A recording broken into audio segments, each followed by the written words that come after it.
Hi, Meg. Welcome to the podcast. Thank you. Thanks for having me here. Yeah, I'm so happy to have you. Looking forward to hearing your story of becoming a mama. Yeah, I'm looking forward Yeah. to sharing. Well, do you want to take me to the beginning when you first found out you were pregnant? What was that like? Yeah, it was it was powerful. Our story is, yeah, it's an interesting one in many ways. We planned to have a baby. We consciously conceived our baby. And yeah, my partner and I really like pretty much from when we came together, I always felt there's just been babies around us, just babies wanting to come through. And yeah, we basically, what happened is we got married in October. And then 3 weeks later, my dad was diagnosed with cancer. And before this, like there'd been this kind of I just felt this strong sense of like someone, like a baby with me. I felt a being with me. And when my dad got sick, it made us really question things. I was also in my last year. I was just about to enter my last year of studies. And basically, like, it was quite interesting because, like, pretty much as soon as my dad got sick, this kind of longing for a baby got bigger. And it was such a big decision that we had to make, obviously, because it didn't really make sense. Like, I was about to go into studies and my dad was potentially going to die. And it was like probably not the best time. But Chris and I just felt after really going back and forth that it just felt right. And yeah, we had lost a baby before in 2022. And so we made an agreement that if we ever felt that like strong calling again, if we ever felt that strong voice of a baby wanting to come through, that we would listen.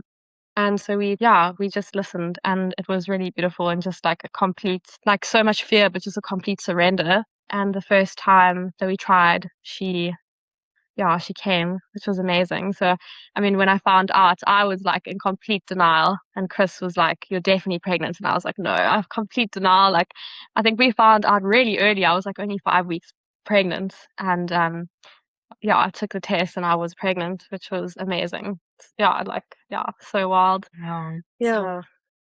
thanks so much for sharing that with me. It's so Mhm. interesting how sometimes in the family, when one family member starts to transition, another family member comes in. I see this often where babies So come around interesting, the time that a parent is passing or going through something like that. fascinating.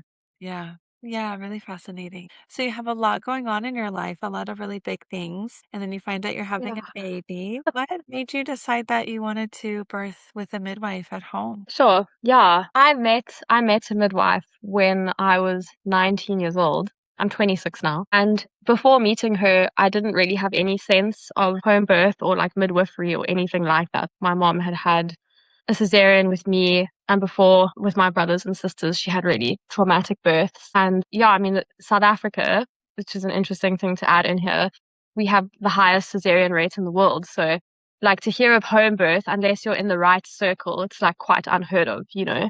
I mean, we also have like currently where I'm living, there's lots of women that are giving birth at home. I think the actual village I'm living in right now probably has the highest home birth rate in South Africa.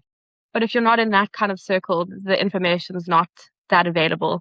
So I'd never really heard of anything like that before. And yeah, like completely by grace, I met my best friend, Mikhail, and her mom was a midwife. And Mikhail had just birthed her baby at home. And I became exposed to this world. And this midwife named Mandy was so passionate and very much like fighting the system. And I think I'm so deeply passionate about children that it really like, yeah, it just touched home for me. And I became, yeah, I think through the experience of being a cesarean born baby, it's had impacts on me in my life that have unraveled now in my adulthood, like emotional, psycho impacts, but also physical impacts. And yeah, I just became really clear that although I had to face a lot of fear in my pregnancy, it was really clear to me that that's the way that I wanted to do it. And that was also based off of doing a lot of research and seeing that actually this is a really good way to give birth. I mean, it's I don't even know if this is my opinion or if it's a fact. I think it's a fact, but I think in a healthy pregnancy, I mean, it's the safest place to give birth, I feel, and to have like a kind of a physiological birth. So, and that's what I wanted. I'm like a very naturally orientated human being in the way that I live. And I wanted my child to have a gentle entry into the world where, you know, she wasn't under bright lights or given like, yeah, vitamin K or, you know, I just didn't want any of that. I wanted just a natural unfolding of birth. And yeah, we got that, which was amazing. Mhm, mhm. That's Yeah. great. Yeah, I totally agree. I felt the same way in my pregnancies. I felt safer at home. And Yeah. research supports that for low risk moms with a licensed midwife. It's very safe to birth at home and in some circumstances safer for sure, especially Yeah. when it comes to avoiding surgery. You're statistically just more likely to be in the hospital as a low risk Mhm. person just by I being mean, emotional. specifically, yes. And I mean, specifically in South Africa, because like, so our midwife, she told me a statistic. So her transfer rate was 7%. Oh. And the private hospital in the area, the cesarean rate was 93%. So What? how radical, huh? So just shows you how unsafe actually as a woman you are entering that system. It's like on a whole other level, you know. So if you don't know your stuff and you aren't radically prepared to meet that, then you are very likely going to have a cesarean. And there was just Oh, no way I was going to put myself into a system like, yeah, no. Yeah, absolutely not. crazy. That's horrifying. Well, I wonder when in your pregnancy did you find me and what was that like? How was that helping you, as you prepared? I think I found you before I was pregnant, actually. I've been passionate about this stuff for so long. So I definitely came across you before I fell pregnant because Chris and I went through a process of kind of like preparing. And yeah, I came across your content and it was so resonant. Yeah, definitely. I love the things that you were talking about. And I think I reached out to you because I was feeling, although I knew all of these things in my mind, I was still feeling so much fear in my body that I had to come up against every day. And yeah, and just listening to you talk about birth, it just made me feel so much safer. And like I just felt you felt like someone that trusted birth. And so I wanted to lean into you, you know, and what you put out. So I really liked your content around the tearing, the Mm. stuff that you put out around that. I definitely felt a little bit more, I felt more prepared once I had listened to your content. And yeah, I just really I loved how you went into quite specific things, you know, quite specific questions. And particularly now, even that I love how you also give these kind of hospital to deal with it. And if you are entering a system like that, how can you manage those things? Thank you so much. Yeah, and one more question on that note. If there was a mama who was like kind of hesitant around joining my course or my coaching program or working with me or like on the fence, what would you say to her? That's a good question. I'd say just go for it. Like, yeah, I'd say just that you're a very trustworthy resource, I feel. I also feel that you have a very balanced approach, which I really appreciate. It's not, I don't find your content over radical. I find that it's like very evidence based. It's very balanced. It's usable for people who want to give birth at home, but also people then who might feel safer in a hospital. So I feel it really you can support a lot of different people who are approaching birth in many different ways. And you come with this balanced kind of point of view, which is evidence based, but also, yeah, based on like heart and intuition. Oh, thanks so much. I really appreciate hearing that. Well, do you want to take me into your birth and share kind of what that journey was like? How did your labor start? Yeah, sure. Birth was such a journey, like the time leading up to birth, because I think I'd had this like feeling all through my pregnancy, which I later found out that most first time moms feel. But I felt like I was going to give birth early. I felt at full capacity already I think at like 30 weeks, I was already feeling at full capacity. So I was getting prepared, like we're going to give birth early. So my partner kind of like started wrapping up work around 38 weeks and we got the birth pool and we were like getting ready and nothing happened really. I was experiencing a lot of discomfort at the end of my pregnancy, like just extremely uncomfortable. I couldn't sleep. I was in a lot of pain. I had a coccyx injury when I was a child, so I was really experiencing a lot of pain in like my whole pelvic area. So I was seeing a chiropractor regularly. So I felt this weird pain, and so I went to go see her. She was like, when I described it to her and the way she felt it, she was like, "Meg, I think you're in early labor." She was like, "But don't let it get into your head because this can go on for a while." And I was like, okay. And I went home and obviously like feeling all these things. I spoke to my doula and I was also just explaining other things that I was feeling. And she was like, cool, Meg. Yeah, it sounds like it could be early labor, but she's like, we're just at the beginning of the mountain, don't like get ahead of yourself. And that afternoon, I also like got really nauseous and my tummy got upset. And I was like, oh my God, it's happening. Like all these shows are happening. And it was interesting because it was really like I was dancing with fear the whole time because I would feel things kind of like pick up and then I would try and stop it by going to have a bath. And yeah, basically nothing happened. And the days just kept going on. And like each day I was getting, I mean, it wasn't just Braxton Hicks. I was having like real kind of prodromal labor. Every evening was quite difficult. And I was kind of like having signs that something might be happening, but nothing was happening. And basically, that happened for, yeah, 2 weeks until I was 42 weeks, which was like, I couldn't believe I was there. I was like, there's no way that I'm here. But I went to 42 weeks and it was such a journey of really shutting out like the voices of the world because I mean, just my parents were, questioning me daily, like, do I not want to go see someone or is everything okay? Like, yeah, and just like going out was so hard because everyone was like, oh, you're still pregnant, It was like absolutely ridiculous. Eventually, we didn't even want to leave the house, but it was also a really beautiful time. My partner and I, like, every day we just to try and get my mind off of things, we would just go for like a walk, and we spent really beautiful time together that we'll obviously never have again, just the two of us. So it was also really beautiful. But yeah, there was just this kind of growing intensity. And it really, for me, I felt like I went to see my midwife, I think at 41 weeks, and she's just such a profound human being. And she kind of said to me, Meg, at some point, you're going to have to let it happen. Like it's at some point, it's just going to take you. She's got this beautiful image in her room, actually, this painting of this woman lying on the floor at a doorway. And she uses it as like basically to describe birth is that like when you at that door, before you cross that threshold, you don't know if that woman's having a nap or doing yoga or dead, or it's like you don't know what it's going to be like after you cross the threshold, but you have to cross the threshold to know. And I really felt just before getting to that threshold, there was just this intensity. And day by day, I was just getting so uncomfortable in my body. And I think it was such a grace because at the end, I was so incredibly uncomfortable that it was like I realized that there was no way out other than through. Like it was so much worse staying in my body and being where I was that I was willing to embrace birth at the end. I was just like, I can't live like this anymore. Like this is radical. So basically then what happened is, so the night before I was 42 weeks, that night we went to bed and I felt like kind of like period pains, but I felt them before within these last 2 weeks. So it wasn't significant, but I did feel them. And it was interesting because my partner actually had a stomach bug that night. And we went to bed.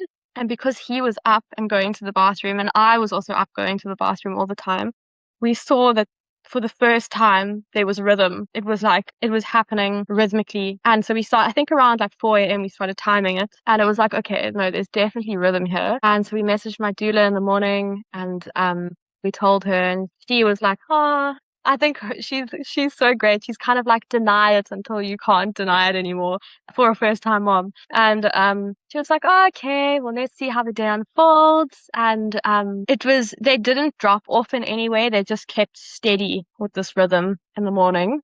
And my chiropractor actually came to see me when she got here. She actually like held me through a few surges and she was like, you're definitely having contractions. And she did a few adjustments, which I was super grateful for. And she left. And my mom came and visited and brought us lunch. And they kind of stayed steady. And then pretty much as soon as my mom left, which was like 3 p.m. in the afternoon, things just like ramped up. We actually came to the room to come lie down. And pretty much as I lied down, it just started ramping up. And I was like, whoa, Chris, this is not a joke. Like, so he called Savannah and she was like, Savannah's my doula. She was like, why don't you try and have a bath? And I was like, okay. I got in the bath. I couldn't even lie there. I was so incredibly uncomfortable. And basically, Chris was trying some counter pressure, but just he was not like it wasn't working for me. I was like, Chris, you've got to get Savannah here. I was like, I'm in labor. Like, there's no way to deny it anymore. She needs to get here. So Savannah started making her way. And pretty much by the time Savannah got here, I couldn't even like really open my eyes. I was so deep in it. And I just remember as she came in, because I did like a hypnobirthing course in my pregnancy. As she came in, I was like, this hypnobirthing breathing is bullshit. Like, it doesn't work for me. It was not Yes. working for me. I tried so hard. I tried to do the surge breathing, but it absolutely was not working for me. And I actually just had to allow my body to guide me. And yeah, Savannah was amazing. I think when she got here, we moved to the bathroom. We did a few contractions on the toilet, but yeah, I remember the toilet was particularly really intense. And she was here for about an hour and things were just really ramping up. And I think she was here for an hour. We used TENS machine, which was quite supportive. And then my midwife arrived. And I remember when both of them arrived, actually, I just felt this overwhelming sense. I remember like crying when they got here. And I just felt I was like, I knew I was going to be okay. And I just felt this deep sense of gratitude. And I think I was just feeling this oxytocin moving through my body. I was just like looking outside and just feeling this deep gratitude and like this, yeah, realization that my baby was coming. And yeah, I just remember it was incredibly intense. And Sue was here, I think, for about an hour. And again, things were just ramping up, ramping up, ramping up. And they were getting the pool ready. And I was surprised after an hour of Sue, my midwife, being here. She was like, okay, Meg, do you want to get in the pool? And I was like, whoa, that was quick. Like, okay. Got in the pool and labored in the pool a bit. To be honest, I thought the pool would be much more. I thought like when I imagined the pool, I was like, oh, this is going to be like the best feeling ever. It was okay. I think I was really throughout the whole labor really struggling to find a position where I was comfortable in. So the pool was really not working for me. But I did decide to do a cervical check while I was in the pool. It was the first moment that I felt like I think the miracle of our birth is that I like the fear just kind of melted away. It was like I didn't really have mind. It was kind of like I couldn't quite make thoughts, it was just I was just in it. And when I was in the pool, it was the first time that I kind of felt fear because my doula, she's training to be a midwife, and so she did the check actually, and she felt pulse, and I thought that she might be feeling cord pulse. And so because I understand some midwifery, it like scared me. And they were like, no, Meg, it's okay. It wasn't. It was just, I think, the top of her head that she was feeling actually. But it was the first time that I felt fear, and I had to like really like come back after that. But I wasn't supposed to see because I asked not to know, but I did see Sue. She like gave fingers to Savannah. I was actually only 6 centimeters by that point. So obviously I was like, man, we're in for quite some time here still. So I think I labored in the pool for like another half an hour. We came back to the room, and the most comfortable position for me was on my birth ball, leaning over the bed. And yeah, basically from that point, it was interesting because my active labor was really short for a first time mom. I think my active labor, so from that point, I think active labor was only like 2 hours long. And where apparently for a first time mom, it's usually like 4 to 6 hours. And so that next part was quite quick. And so we came back here, and yeah, I, I wasn't getting, so like between contractions, I wasn't getting a break. Like I was getting this constant pressure on my coccyx. So at this point, my coccyx started to become a real, obviously as Sarah, my daughter, was shifting down, it was like that pressure on my coccyx was becoming so radical, and my waters hadn't broken yet. So when Sue did the check, there was like bulging waters already. And yeah, I was basically just in consistent like intensity. I wasn't getting those like reprieve moments between contractions. And yeah, I remember just getting like incredibly tired. And it was like at one point, I mean, I was like screaming because the pain was so intense. It was becoming a bit more than normal. And I think Sue went to Chris and she was like, is this normal for Meg? Like she wanted to kind of suss out if it was like an emotional thing or if it was actually that I was in real pain. And Chris was like, no, this is definitely real pain. It was like pathological pain on the break of my coccyx. And so she kind of came to me and she was like, Meg, I just want to let you know you've got options. I was like, options? Like, I thought I can only do this here or like go to the hospital. She's like, no, there's options. She's like, I want you to know that I think you can do this without anything. But if you want support, it's possible and it's totally okay. And so she was like, there's two things that I suggest we could do. The one is that we could break your waters, which would just help to take a bit of pressure off. And the second thing is we can use something called Atarax. I'm not sure if you know what that is. It's like an antihistamine. Yeah, so they work with it in the home birth space in this area. It's an antihistamine actually, and they use it at a lot of home births, and it has no impact on the baby, and it basically does what an antihistamine does, which is it makes you quite sleepy and relaxed. And they administer it through like an IV. And for me, it was like a big choice point because I had this ideal that I was going to do this completely like without intervention. But I realized that I was really, really struggling. And so anyway, I decided, I was like, okay, no, I'm not going to take it. And I went for like another half an hour and I just couldn't do it anymore. And I was like, I was like, I'm going to do the Atarax. When she explained to me, I was like, okay, it feels okay. It's not like a hard drug, not like a pain medication. It's just going to chill me out, dilate. They hadn't checked me, so we didn't even know how far I was by this point. But anyway, so we switched on the light. They blindfolded me and I took the Atarax, and I remember just feeling like, whoa, this stuff was strong, and I couldn't open my eyes, but I could walk, I could do everything else. And it lasted like 10 minutes of just like a little bit of relaxation. And then it like had reached its point of being supportive. And then I was like, okay, we have to break the waters, which I was quite afraid to do because actually the day before I had spoken to someone who her midwife had suggested to break her waters, but she was only like 4 centimeters. And for her, it was really intense because her contractions were picking up. But for me, I was already 9 centimeters. So it didn't have much of an impact. So basically I went down and she broke the waters, and it was the first moment that I felt like it was a huge relief. I felt from that point between contractions, I was actually able to rest, which was really like a game changer for me. And pretty much as soon as the waters were broken, I was pushing. It happened, just spontaneously. I was getting this urge to bear down. And so we were trying all different kinds of positions. I was like in a squat. I was on my knees. I was on the birth ball. At one point, we had a sarong on the door that I was holding on.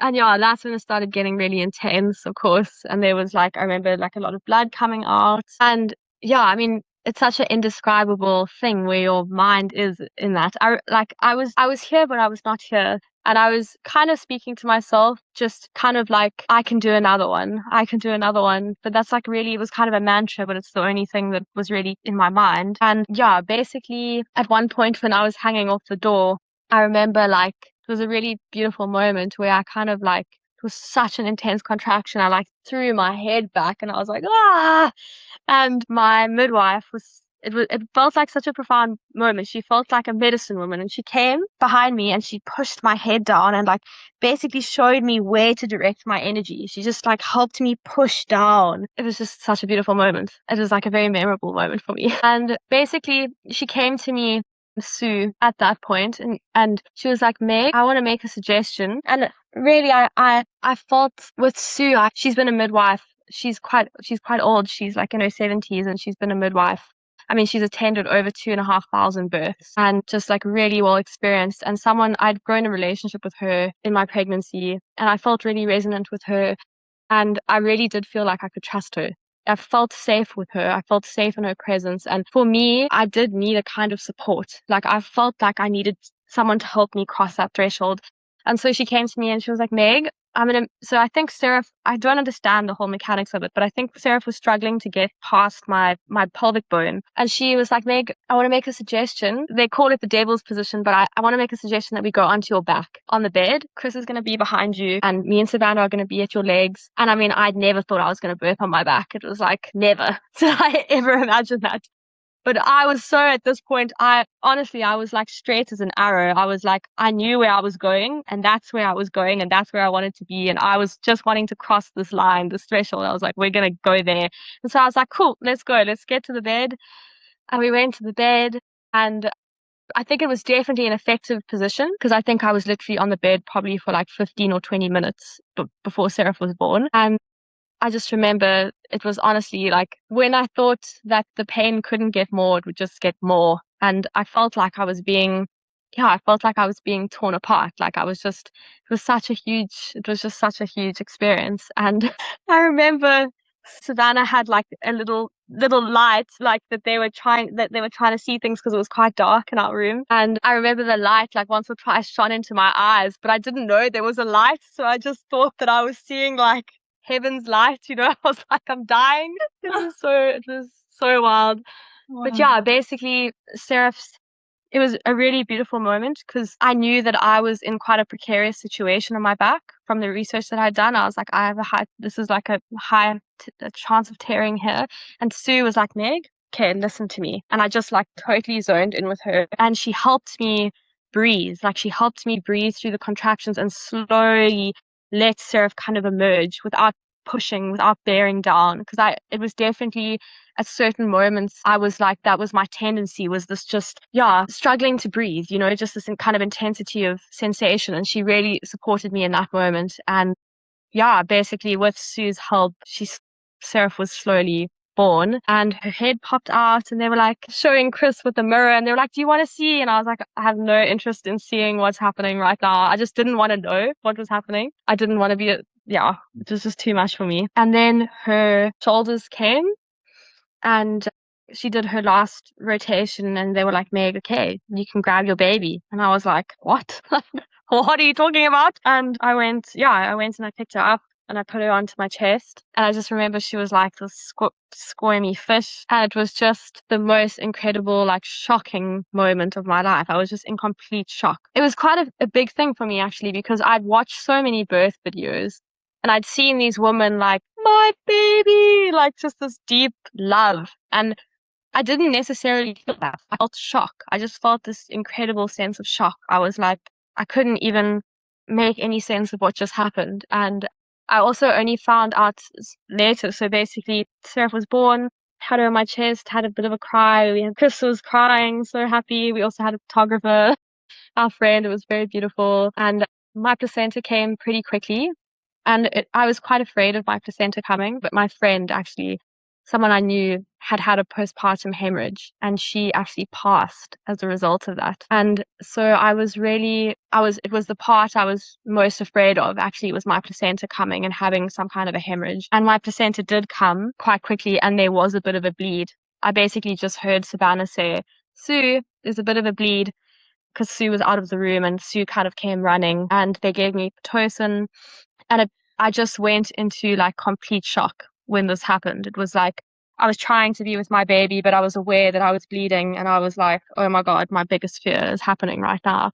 But they got it under control very quickly, like super, super quick. It was like pretty much immediate. It was controlled and it was just such a overwhelming sensation of like feeling incredible love and like I'm on the other side, but then feeling quite broken in my body and just like so shocked at what had just taken place. And then yeah, Sarah was here and she actually made like her first poo on my arm just as she came out. So we were like covered in meconium and blood. So we actually did like jump into a bath, I think after an hour, just to like kind of get some. She also didn't have, because she was so mature, she had no vernix on her. She actually only had blood on her and she was 4 kgs, so she was a big baby. And yeah, we had a quick bath and then yeah, our midwife, I think another woman was in labor, so after about 2 hours, her and my doula had to leave, which was quite difficult. I was quite afraid and my mom was far away, so she couldn't come. So it was just Chris and I alone that night. But yeah, I mean, it was like the birth was, honestly, even though it was so intense and so radical and there was trauma in terms of like I had a tear, it was like so beautiful, so incredibly beautiful and so empowering. Like I think a lot of women feel that it was also humbling. It was empowering and humbling at the same time because I had to make decisions that were maybe like not what I thought that I would, but I did. And they also felt okay. And I still felt empowered by them and they supported me in my process. And yeah, it was humbling and so empowering and so beautiful. And yeah, to receive, I imagined myself laboring with Chris a lot before the birth. And it was interesting when I was in it, I just wanted to be with women. I wanted to be with my midwife. I wanted to be with my doula. And yeah, it was really, really beautiful in that way. It like really connected me back to women actually, which was just, yeah, so profound. Wow. Yeah. Sorry, that was very long. No, that was beautiful. Thank you so much for sharing your story. I'm like, it feels so intense and such a big, expansive journey. I heard Yeah, this really beautiful quote. You might have heard this as well, where like the woman goes to the other side, like to the spirit realm to like get her baby and then comes back into the world. yeah, So we like cross that threshold. And totally. it feels like that's where you were in your consciousness in this like, Absolutely.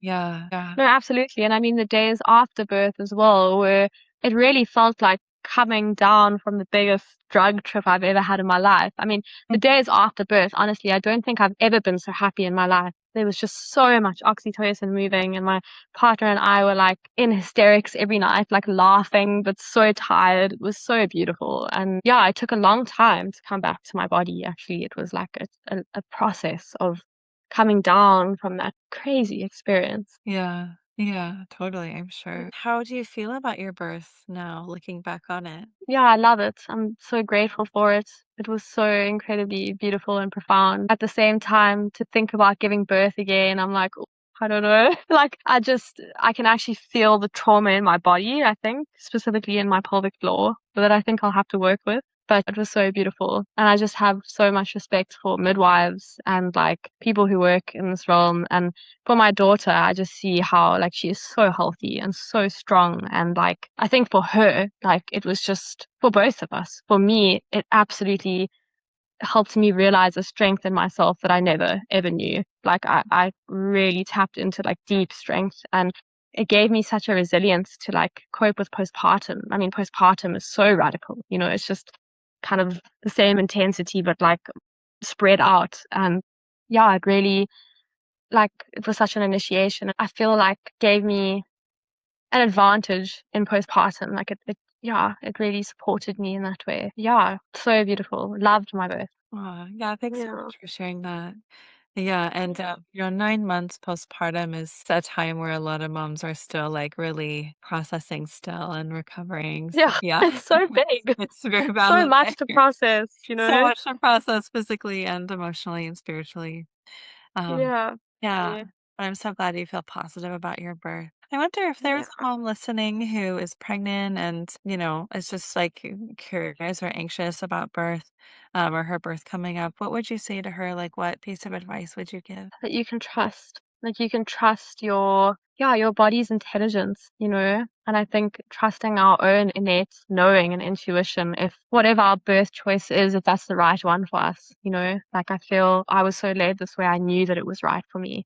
I had a friend recently who gave birth in hospital and she needed to because her child, there were some complications and she felt that and she could feel that in her body. And I think that is worth listening to and it's trustworthy. And yeah, just that birth it's the most transformative, radical experience. And it's so beautiful. It's so empowering. It can also not be. It can also be something else. But I think when we're in control of our decisions and also there's only so much control we can have. You know, it's a complete mystery, birth, how it unfolds. And I mean, all of it is just complete surrender. And I think the more we can surrender into the experience and allow it to take us and surrender to its unfolding, like, yeah, I think we can be incredibly empowered by the experience and, yeah, so transformed. And it can be so redemptive and so beautiful. For me, like, what I would have loved to hear someone say is birth is safe. Like, birth is safe, birth is trustworthy. And that's what I discovered after giving birth. It's like you can trust it, it's safe, you can lean into it, you can surrender, you can let go. And that's, for me, actually, I think how it unfolds in its best way. Oh, Yeah. so beautiful. Wow. Yeah. Thank you so much for sharing that. Well, it was so wonderful to get to spend this time with you and hear your birth story. Thank you for taking the time. And I think this will inspire a Yeah. lot of Thank mamas you. who are listening. So Thanks so much, Victoria. Thanks for the opportunity.